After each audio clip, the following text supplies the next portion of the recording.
आपके क्रिया हमारा इतना छोट पिचकारी नहीं, हम तो बड़ा रखे हैं। झूठ बोल रहा है। साहब खेसरिया या बारा लगी गए। अच्छा। सुनिए ना, साहब खेसरिया या बारा लगी गए। होती चुकी पिचकारी हमारा नहीं है। ये झूठ बोल रहा है। पिचकारी हमारा नहीं। जिए न देबू,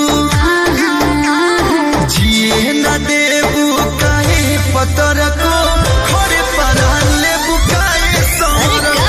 जिए न देबू काहे पतर को खोरे परान लेबू काहे सोर को।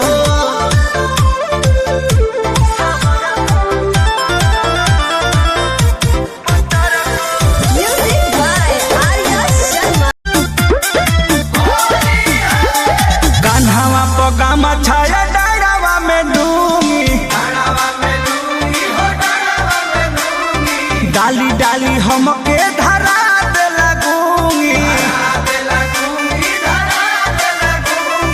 ए सखी कान्हावा पगामा छाया डारावा में डूंगी, डाली डाली हमके धरा दे लगूंगी।